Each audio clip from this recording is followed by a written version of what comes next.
오늘 성경 말씀 보시겠습니다. 사도행전 19장 29절부터 41절까지 말씀입니다. 온 시내가 요란하여 발과 같이 다니는 마게도냐 사람 가이오와 아리스다고를 붙들어 일제히 연극장으로 달려 들어가는지라. 바울이 백성 가운데로 들어가고자 하나 제자들이 말리고 또 아시아 관리 중에 바울의 친구된 어떤 이들이 그에게 통지하여 연극장에 들어가지 말라 권하더라. 사람들이 외쳐 어떤 이는 이런 말을 어떤 이는 저런 말을 하니 모인 무리가 분란하여 태반이나 어찌하여 모였는지 알지 못하더라. 유대인들이 무리 가운데서 알렉산더를 권하여 앞으로 밀어내니 알렉산더가 손짓하며 백성에게 변명하려 하나 그들은 그가 유대인인 줄 알고 다 한 소리로 외쳐 이르되 크다 에베소 사람의 아데미아 하기를 2시간이나 하더니 서기장이 무리를 진정시키고 이르되 에베소 사람들아 에베소시가 큰 아데미와 제우스에게서 내려온 우상의 신전지기가 된 줄을 누가 알지 못하겠느냐. 이 일이 그렇지 않다 할 수 없으니 너희가 가만히 있어서 무엇이든지 경솔히 아니하여야 하리라. 신전의 물건을 도둑질하지도 아니하였고 우리 여신을 비방하지도 아니한 이 사람들을 너희가 붙잡아 왔으니 만일 데메드리오와 그와 함께 있는 직공들이 누구에게 고발할 것이 있으면 재판날도 있고 총독들도 있으니 피차 고소할 것이요 만일 그 외에 무엇을 원하면 정식으로 민회에서 결정할지라. 오늘 아무 까닭도 없는 이 일에 우리가 소요 사건으로 책망받을 위험이 있고 우리는 이 불법 집회에 관하여 보고할 자료가 없다 하고 이에 그 모임을 흩어지게 하니라. 아멘. 오늘 에베소 소동 2 이런 제목으로 하나님 말씀 증거하겠습니다. 오늘 성경 말씀은 사도 바울을 향해서 일어난 에베소 소요 사태의 나머지 그 부분들을 설명하고 있습니다. 몇 가지 교훈으로 은혜를 나누고자 합니다. 첫 번째는 신자는 세상의 군중 소요 사태에 대해서 지혜롭게 대처해야 한다는 것입니다. 세상의 군중 소요 사태에 대해서 지혜롭게 대처해야 됩니다. 29절에서 34절에서 교훈합니다. 29절 보면 데메드리오라는 은장색 협회장, 아마도 조합장이겠죠. 이 사람의 선동질로 조합원들이 분노해가지고 연극장으로 달려 들어갑니다. 그 가는 길에 우연히도 바울의 동력자들인 가이오와 아리스타고를 붙들어서 끌고 들어가요. 여기서 가이오라는 이름의 신자는 20장 가면 더베 사람 가이오도 나오고 바울이 로마서를 기록할 때 그 고린도에서 그 바울을 챙겨주었던 이 가이오라는 이름이 나오는데 그 정도로 흔한 이름이었습니다. 아리스타고는 바울이 전도 여행 마치고 예루살렘으로 갈 때에도 같이 동행할 거고요. 바울이 가이사랴 감옥에 있었을 때도 도왔고 바울이 죄수의 신분으로 로마로 배를 타고 갈 때 그 배에 같이 탔고요. 그 누가와 아리스타고가 이제 바울과 함께 가죠. 로마에서 바울이 가택연금 수준으로 갇혀 있을 때에도 바울과 같이 있으면서 바울을 이제 돕게 되는 그런 동력자입니다. 여기 연극장은 뭐 연극하면 연극만 하는 곳인가 보다. 그게 아니라 연극뿐만 아니라 에베소 시민들의 회합 장소 그리고 약 2만 5천 명 정도가 들어갈 수 있는 장소였다고 합니다. 연극도 하고 시민회의도 하고 재판도 하고 그런 장소로 보입니다. 데메드리오와 은장색 관련 종사자들이 크다 에베소 사람의 아데미여라고 소리치면서 도로를 행렬할 때에 에베소 도시 시민들이 구경꾼으로 이렇게 몰려들었고 또 바울의 동력자들인 가이오와 아리스타고를 붙잡게 되면서 자기들도 예상치 않게 연극장으로 시민회의 장소로 달려 들어간 것 같아요. 좀 과장되게 말하면 국회의사당을 점령한 거죠. 국회의사당을 시민들이 불법 점거를 한 거죠. 마치 그와 같은 일이 발생한 거죠. 30절에 이 사실을 알게 된 바울이 연극장 장소로 가서 이제 자기 변호도 하고 무리를 진정시키려고 이렇게, 하려니까 제자들이 말려요. 왜냐하면 무리가 극도로 흥분 상태에 있기 때문에 바울이 나타나면 더욱 무질서 상태가 될 것이고 바울이 해를 당할 수 있기 때문이죠. 그리고 31절 보면 아시아 관리들 중에 바울의 친구된 어떤 이들도 반대를 합니다. 바울에게 통지하기를 연극장에 들어가지 말라고 권합니다. 여기서 아시아 관리들은 이제 매년 선출직이었다고 하고요. 아시아 지역의 다른 도시들과 연맹하면서 국가적인 행사와 지역 연합 운동 경기 같은 거 도시 행사에 재정을 대는 부자들이고 그리고 관리들인 거죠. 오늘날 시의원, 시의원급이라고 보면 되겠습니다. 그들이 신자인지는 확실하지는 않지만 바울에게 호의적이었고 또 상식적이고 또 경험자들로서 바울에게 연극장에 들어가지 말라고 하는 거죠. 만일 바울이 연극장에 들어가는 순간 사태가 더 악화될 게 뻔했거든요.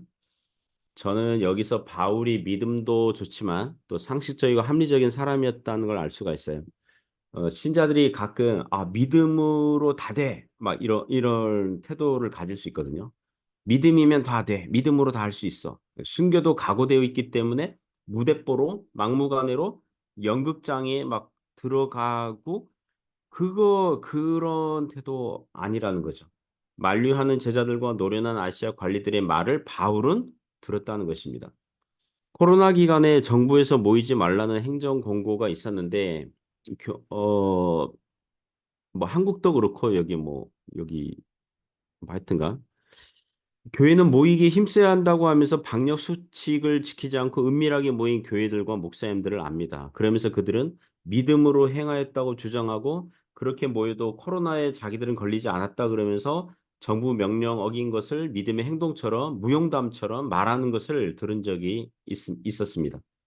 그렇다면 정부 명령을 지키느라고 모이지 못했던 교회들, 그리고 이 중국처럼 아예 법적으로 장소 폐쇄 정책을 사용함으로 모이는 것 자체가 원천 봉쇄된 우리 교회와 같은 경우는 무엇입니까? 믿음이 없는 것입니까? 겁쟁이들입니까?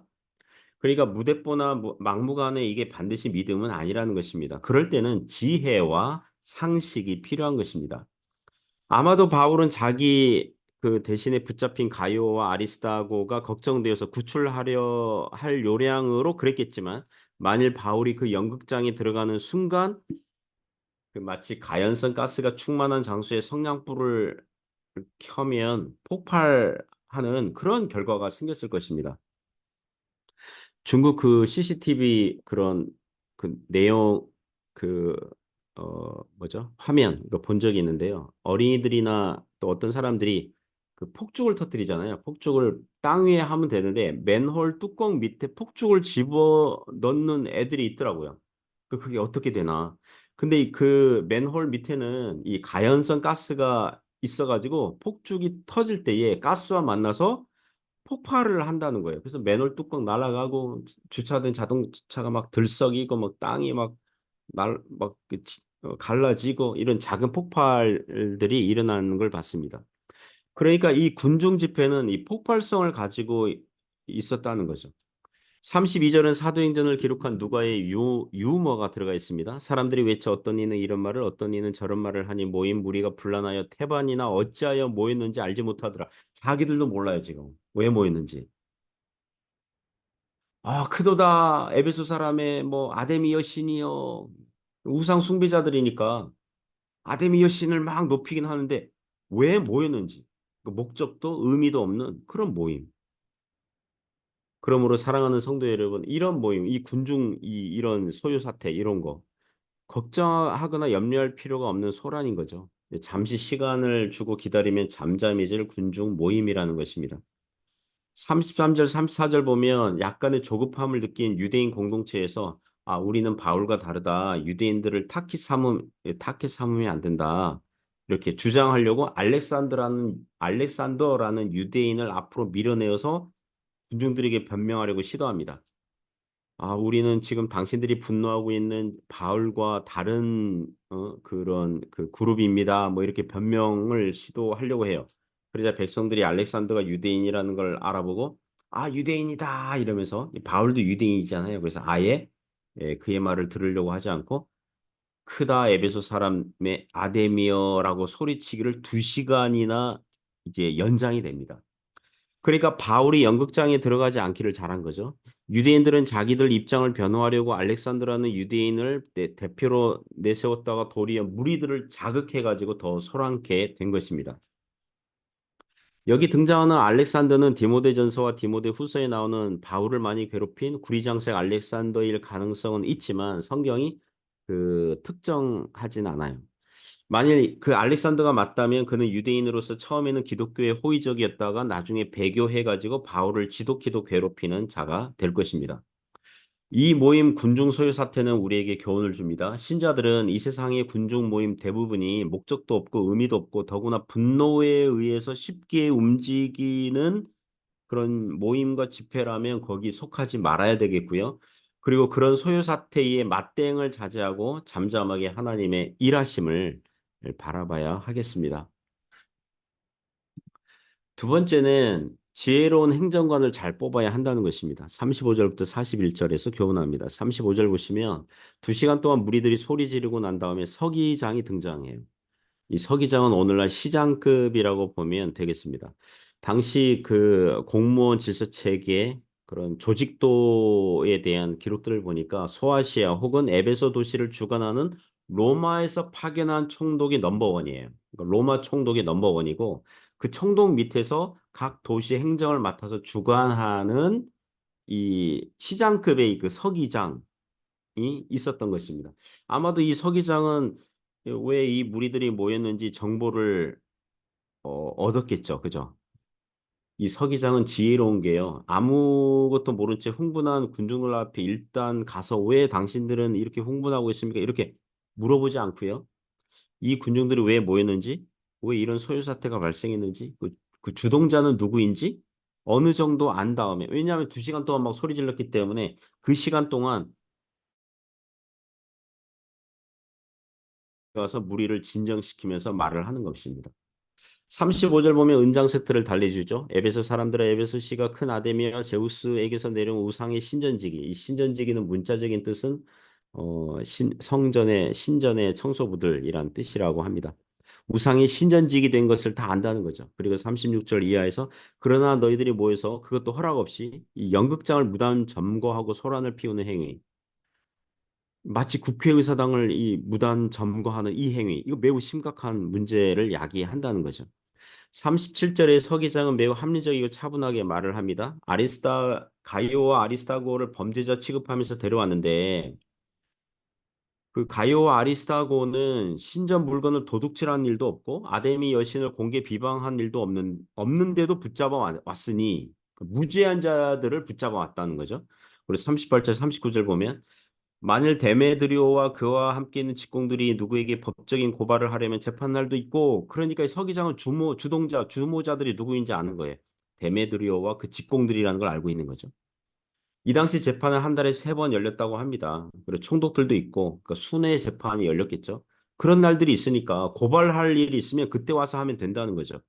그리고 그 이외에 은장색 그 협회, 조합의 권리를 주장하려면 정식으로 민회의에 신청해서 결정하면 될 일이라는 것입니다. 40절이 압권이죠. 그 당시 그 도시 소유 사태는 그러니까 대규모 군중이 모여서 일으키는 소동 사건은 그 로마법에 따르면 매우 엄중했다고 그럽니다. 어느 도시에 군중 소유 사태가 발생했잖아요. 그러면 그 도시 행정관은 파면당해요. 이게 로마 총독에게 알려지고 법적인 문제가 발생하면 이 서기장은 파면당하는 거예요. 그리고 군중 사태를 일으킨 주모자는 적발되어서 조사해서 최고 사형까지 시켜버립니다. 그리고 그 도시에게 부여한 그 자유권을 막대한 세금 벌금으로 때려버리고.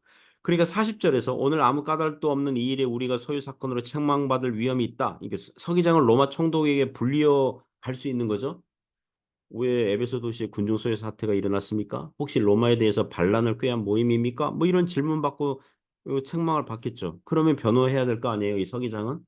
바울이라는 자가 전한 사상 때문에 재정적인 손실을 본 은장색 협회에서 그 조합에서 일으킨 소동 사건입니다. 이라고 하는 순간 그 모임을 막지 못한 서기장은 파면당할 것이고 은장색 이 조합장, 이 협회장급 되는 이 데메드리오는 처벌을 받을 것이고 막대한 벌금 아니면 이 사형까지 당할 것이고 이 에베소 도시는 막대한 벌금을 그 부여받을 수 있는 거예요. 그러니까 우리는 이 불법 집회에 관해 보고할 자료가 없다 하고 이 모임을 흩어지게 하는 것입니다. 흩어지게 했다는 거죠. 그러자 아마도 주동자 데메드리오가 제일 먼저 도망갔을 거예요. 그 사람도 자기가 직공들을 선동하긴 했지만 이게 불씨가 되어가지고 많은 에베소 시민들이 영문도 모른 채 연극장을 불법 점거를 하고 이렇게 일이 커질 줄은 몰랐을 것입니다. 수년 전에 서남아시아 지역의 어느 그 도시에서 인도인지 파키스탄인지 하여튼 그쪽으로 기억을 하고 있는데요. 그 어느 도시에서 큰 행사가 있었어요. 그럼 많은 사람들이 모이고.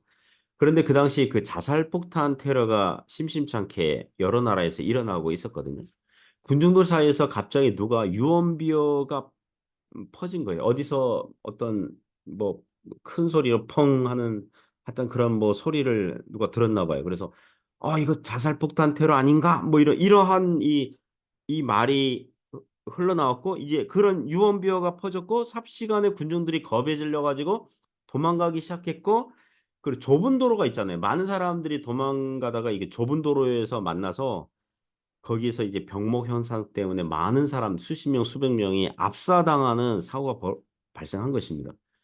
그래서 그 이후에 그 사건을 조사한 경찰이 왜 이런 일이 일어났느냐 이게 조사하다 보니까 그날 폭탄 테러가 발생하지도 않았고 그런데 사람들이 가짜 뉴스에 겁이 질려서 도망가다가 참변이 일어난 거죠. 그 대규모 군중 집회가 이렇게 위험합니다. 저는 오늘 본문에 나오는 서기장 보면서 이 지혜로운 도시 행정장관 하나가 수많은 도시민들을 살렸다 이런 생각을 합니다. 이번에 우리나라가 4월에 총선이 있지 않습니까? 국회의원 뽑는 총선이 있는데 좀 이런 사람들이 좀 많이 나왔으면 좋겠습니다. 합리적이고 건전한 상식을 가진 사람들이 많이 나왔으면 좋겠어요. 하나님의 일반 은총 안에서 지혜로운 지역 일꾼들이 많이 나오길 바랍니다. 이와 같이 바울 시대의 기독교 복음 전파는 고린도 도시 관할하는 아가야 지역 신임 총독 갈리오의 지혜로운 결정, 거기에 더해서 오늘 본문에 나온 에베소 도시에서 서기장의 지혜로운 판단, 또 아주 그 지혜로운 정무적인 판단이 있죠. 이런 것 등으로 인해서 주의 말씀이 힘을 얻어서 계속 전파되었던 것입니다. 그리고 에베소 기독교인들이 우상 신전의 물건을 도둑질하지도 않았고 공개적인 비방을 하지 않았어요. 그러니까 신사적이고 인격적으로 전도 활동했다는 것입니다. 이것도 우리에게 교훈을 주죠. 오늘날 한국에서 전도 활동하면서 뭐 절간에 들어가서 절간 물건을 훼손한다거나 오물을 투척한다거나 타 종교인들을 공개적으로 비방한다거나 예의 없는 일들을 한다면 그게 도리어 전도의 문을 닫아 버리는 것입니다. 그러므로 우리는 신사적으로 해야 돼요. 인격적으로 해야 돼요. 주께서 우리나라와 우리 한국 교회를 불쌍히 여겨 주시기를 구합니다. 기도하겠습니다. 하나님 아버지, 하나님의 일반 은총 안에서 정직하고 합리적이고 지혜로운 그런 그 어, 행정관들이 또 정치인들이 세워질 수 있도록 은혜를 더해 주시길 원합니다. 그래서 우리나라가 하나님의 일반 은총 안에서 질서가 잘 잡히고 또 시민, 또 문화, 또 상대방에 대한 예의 그게 더 격조가 있고 또 높아지길 원합니다. 그리고 한국 교회가 전도의 방식이 신사적이고 예의 있게 어, 이 복음에는 하나님의 능력이 있기 때문에 그 예의 없이 뭐 거칠게 뭐 다른 타종교의 시설물을 훼손함으로써 또는 뭐 망신 줌으로써 공개적인 비방함으로써 그게 아니라 인격적이고 예의 있게 잘 감당할 수 있도록 그래서 기독교 복음이 어, 놀랍게 전파되고 증거되고 또 회심자가 많아지도록 역사하여 주옵소서. 예수님 이름으로 기도드립니다. 아멘.